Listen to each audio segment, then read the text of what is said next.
In my last video, I described a trip I took in my RV-12, going from the Atlanta area to a suburb of Chicago. The trip up was uneventful and smooth, ending up with me leaving my plane on the ramp tied down. Even though the weather forecast was for favorable sunny skies the whole weekend, a big storm came up. Howling winds, lightning, torrential rains, and hail happened.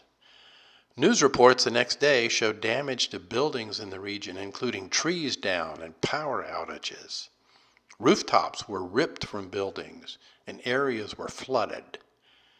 When it was time for me to fly back home, I didn't know what to expect to see as I headed back to the airport. My plane is usually hangared, but here it was, exposed to the storm all night long. With thin aluminum skin, will it be peppered with holes from hail? Will it be flooded inside and the avionics dripping wet? Well, I said a prayer that all would be okay, and you should never reject the power of prayer. Just like Moses parted the Red Sea, the storm must have split and part gone to the north of the airport and part gone south, because there on the ramp sat my little RV-12, shiny and happy as a clam. There was no evidence that anything had happened at all. I did my pre-flight planning right there at the FBO. The goal was to reverse my steps and fly the same route home I followed on the way up. Departing to Page Airport, I would fly direct to the Joliet TACAN, and from there, direct to French Lick, Indiana for fuel. That should take about 2 hours.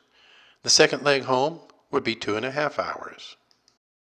The weather forecast shows some activity to the west of me, but it's one state away and really shouldn't be a factor in my departure. The remainder of the trip south looks wide open with me entering areas of high pressure. It's normally a sign of good weather. As I look at the winds aloft, I see just 9 to 10 knots from the southwest at 5,500 and 6,500 feet. To me, that's acceptable, and I plan to climb as needed to get atop any clouds I might encounter. I complete the pre-flight on the ramp and taxi out to start the trip home. Shortly after taking off, I pull up the ADS-B weather screen just to take a look. Now, west of me, I see the weather that was forecast, and sure enough, it doesn't pose a problem for me. But look here. Here's a system that parallels my flight path that wasn't even mentioned in my briefing just 30 minutes ago. It looks like it's moving to the east, so hopefully I won't encounter any part of it, but this makes me aware that I need to keep an eye on it. Meanwhile, I stay low at 2,500 feet to keep below the Bravo until I reach Joliet. Now, remember the winds forecast that was 9 to 10 knots? I have the power setting at the max sustainable around 5,500 RPM, and I'm showing 122 knots true airspeed. However, I have a 28 knot direct headwind giving me just 95 knots across the ground. The winds aloft were quoted at 5,500 and 6,500, so I'm going to climb as soon as I can and hope for better conditions up high. Time passes, and now here I am at 7,500 feet. If you know where to look, you'll see that I'm still experiencing a 25-knot headwind with 97 knots of ground speed. Quite a departure from the four-flight briefing just 45 minutes ago. Now I know the winds lower are the same and likely above are the same too, so I just stay at this altitude and press on.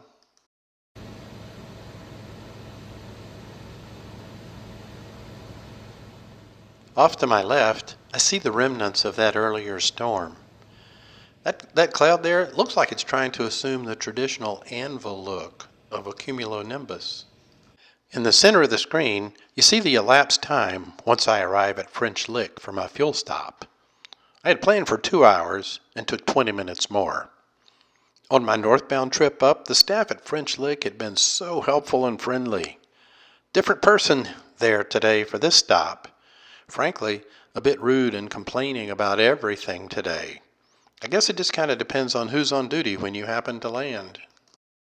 Once again, back in the air, I climbed to 7,500 feet. Now I have a 9-knot tailwind. I power back a bit, and with 112 knots true airspeed, I get 121 knots ground speed.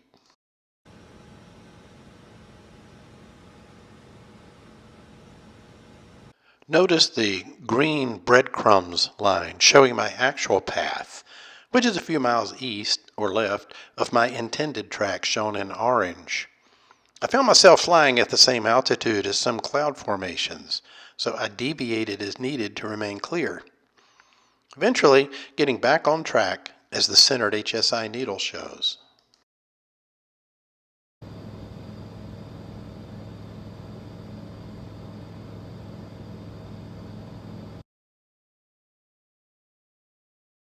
My tailwind has now become a 24-knot crosswind, and the crab angle shows up on the compass. A little traffic 1,500 feet below me passes behind. This plane is from Middle Tennessee State University. He's a 172, but he's got 140 knots of ground speed, thanks to that same crosswind that I'm experiencing.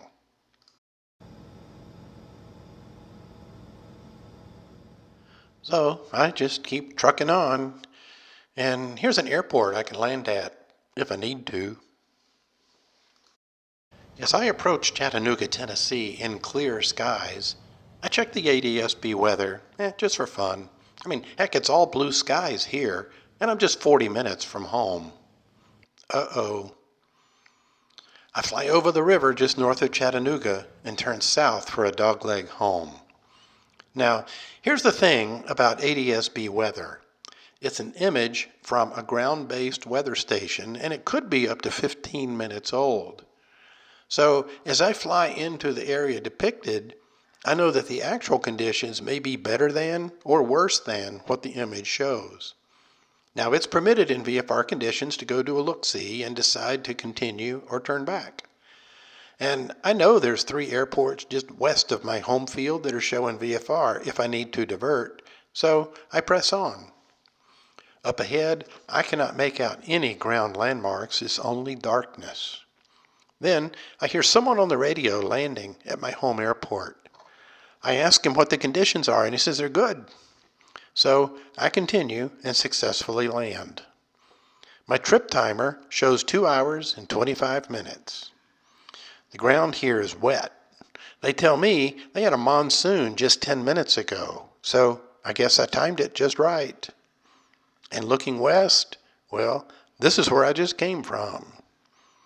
The green line on this chart shows the flight path I took from Chicago to Jasper, Georgia, my home airport. Another 5 hours in the logbook and another fun weekend with my granddaughter. Thank you, RV12, for making it possible.